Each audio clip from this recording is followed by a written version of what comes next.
Hello friends, कैसे हैं आप सब। आप सबको गणतंत्र दिवस की हार्दिक शुभकामनाएं। तो जैसा कि आपको स्क्रीन पर दिख रहा है, एकक 5 चैप्टर का नाम पृष्ठ रसायन। इससे पहले हम सब 1 से 4 तक एमसीक्यू को कर चुके हैं। तो आज इस चैप्टर में हम लोग पृष्ठ रसायन के 10 प्रश्नों को सॉल्व करने वाले हैं। तो ये आप अपना सुझाव कमेंट बॉक्स में लिखना ना भूलें। तो चलिए स्टार्ट करते हैं। पहला प्रश्न स्क्रीन पर ये रहा। निम्नलिखित में से कौन सा प्रक्रम प्रवस्थाओं के अंतरापृष्ठ पर घटित नहीं होता।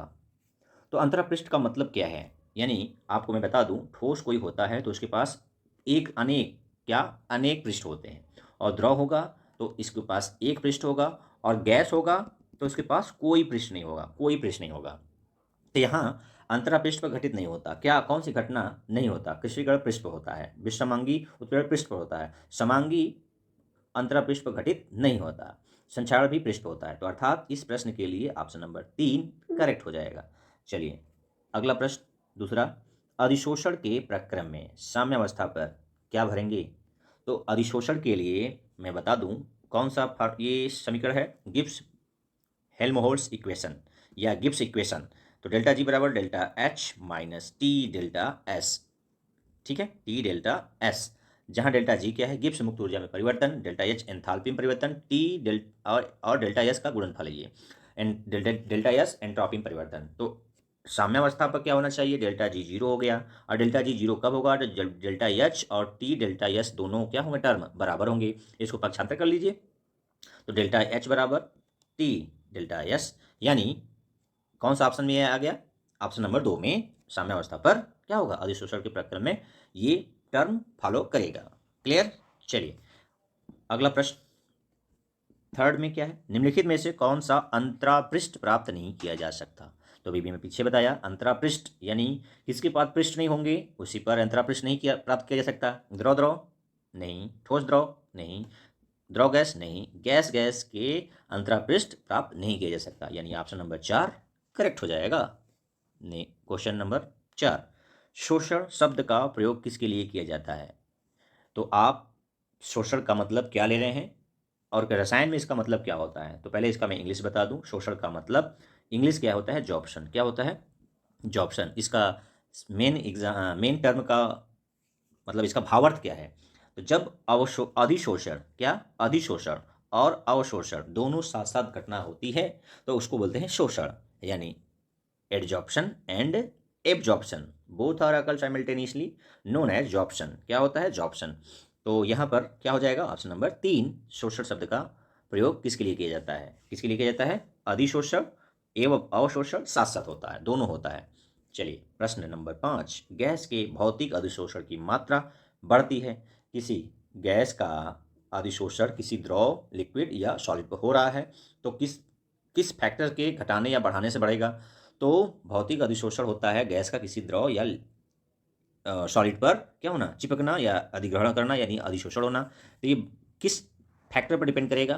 तो ताप के बढ़ने पर नहीं, ताप के घटने पर, बिल्कुल सही।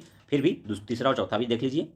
अधिशोषक का पृष्ठ क्षेत्र घटने पर नहीं, अधिशोषण वान डेर वाल्स बलों की प्रबलता कम होने पर नहीं। तो ऑप्शन नंबर सेकेंड करेक्ट हो जाएगा, क्योंकि भौतिक अधिशोषण के लिए ताप कम होना चाहिए, कम होता जाएगा, अधिशोषण बढ़ता जाएगा। सिर्फ भौतिक के लिए बात की जा रही है, यानी भौतिक अधिशोषण के लिए लो टेम्परेचर और केमिकल अधिशोषण यानी रासायनिक अधिशोषण के लिए हाई टेम्परेचर फेवरेबल होगा। क्लियर? चलिए 6 क्वेश्चन में क्या है? बिलियन में से अधिशोषण की मात्रा बढ़ती है। अधिशोष्य क्या है? अधिशोषण क्या है? सपोज दैट ये कोई पृष्ठ है, सॉलिड चाहे लिक्विड, और ये गैस है, गैस के अणु हैं, ठीक है। और गैस के अणु यदि इस पर चिपकेंगे तो ये अधिशोषण की घटना हो गई। गैस के अणु इस पृष्ठ पर, ठोस या द्रव के पृष्ठ पर चिपकेंगे तो क्या होगी? कौन सी घटना होगी? अधिशोषण। और ये गैस के अणु क्या कहलाएंगे? अधिशोष्य। और जिस पृष्ठ पे चिपक रहे हैं उसको क्या कहते हैं? अधिशोषक। देखिए यहाँ पर ये वर्ड है अधिशोषक, अधिशोषक, अधिशोष्य, और यह घटना अधिशोषण। अधिशोष्य का अधिशोषक पर चिपकना क्या कहलाता है? अधिशोषण। तो बताइए बिलियन में से अधिशोष्य के अधिशोषण की मात्रा बढ़ती है किस फैक्टर के कारण या किस ऑप्शन के अनुसार बढ़ेगी? बिलियन में अधिशोष्य की मात्रा बढ़ने के साथ, फिर भी ये तो सही है, लेकिन 3 ऑप्शन और देख लेते हैं। अधिशोषक का पृष्ठ क्षेत्र घटने के साथ नहीं, विलयन का ताप बढ़ने के साथ नहीं, विलयन में अधिशोष्य की मात्रा घटने के साथ नहीं। ये मतलब पहला ऑप्शन इसके लिए करेक्ट हो जाएगा, यहाँ खाली स्थान पे आ जाएगा। ठीक है, कंसेप्ट आपको आना चाहिए। चलिए 7वां क्वेश्चन यूँ रहा आपकी स्क्रीन पर, निम्नलिखित में से कौन सा अधिशोषण की परिघटना पर लागू नहीं होता? तो आपको भी बताया कौन सा समीकरण, गिब्स समीकरण में delta G delta H minus T delta S, इसको याद रख लीजिए कि तीनों ही टर्म, कौन सा टर्म, डेल्टा जी भी निगेटिव होना चाहिए, डेल्टा एच भी निगेटिव होना चाहिए और डेल्टा एस भी निगेटिव होना चाहिए। तीनों के तीनों निगेटिव होंगे तब क्या होगा, अधिशोषण घटना होती है। तो इसमें कौन सा कार्य लागू नहीं होता? तो देखिए मैथमेटिक्स थोड़ा सा ध्यान रखेंगे, डेल्टा एच जब 0 से बड़ा होता है उसका मतलब क्या हो गया, धनात्मक, और सब में देखिए ऋणात्मक ऋणात्मक ऋणात्मक, केवल एक ऐसा है जो इस पर लागू नहीं होगा। क्लियर? क्लियर कंसेप्ट के साथ आगे बढ़िए। 8वां प्रश्न, निम्नलिखित में से कौन सी परिस्थिति भौतिक अधिशोषण के लिए अनुकूल नहीं है? भौतिक अधिशोषण के अनुकूल नहीं है। तो भौतिक अधिशोषण के लिए 4 ऑप्शन पढ़ेंगे तो अपने आप पता चल जाएगा कि भौतिक अधिशोषण के लिए कौन सा अनुकूल परिस्थिति नहीं है। उच्च दाब होना चाहिए, ऋणात्मक डेल्टा एच होना चाहिए, अधिशोषण का उच्च क्रांतिक ताप होना चाहिए, उच्च ताप नहीं होना चाहिए। लेकिन यहाँ पर पूछा है नहीं है, तो कौन सा नहीं है? उच्च ताप नहीं है अनुकूल परिस्थिति किस अधिशोषण के लिए? भौतिक। यदि यहाँ पर भौतिक की जगह पर मैं रासायनिक कर दे रहा हूँ तो बताइए इनमें से कौन सा फैक्टर, एक फैक्टर, दो फैक्टर, तीनों फैक्टर में कौन सा फैक्टर फेवरेबल हो जाएगा? कमेंट करके बताएं आप। 9th क्वेश्चन में क्या है, गैसी स्पीसीज का भौतिक अधिशोषण किसके द्वारा रासायनिक अधिशोषण में परिवर्तित हो सकता है? ध्यान दीजिए, इंपॉर्टेंट प्रश्न। भौतिक को रासायनिक में यदि आपको बदलना है तो कौन से फैक्टर द्वारा आप बदल सकते हैं? ऑप्शन देखिए, ताप में कमी, नहीं, ताप में वृद्धि, यस, फिर भी तीसरा चौथा जाइए आप, अधिशोषण के पृष्ठ क्षेत्र में वृद्धि से, अधिशोषक के पृष्ठ क्षेत्र में वृद्धि से, नहीं, इस वृद्धि से नहीं हो सकता, अधिशोषक के पृष्ठ क्षेत्र में कमी से, इससे भी नहीं। अच्छा बताइए, ये तो ऑप्शन सही हो गया कि ताप वृद्धि से भौतिक को रासायनिक अधिशोषण में बदला जा सकता है, लेकिन क्यों, कैसे?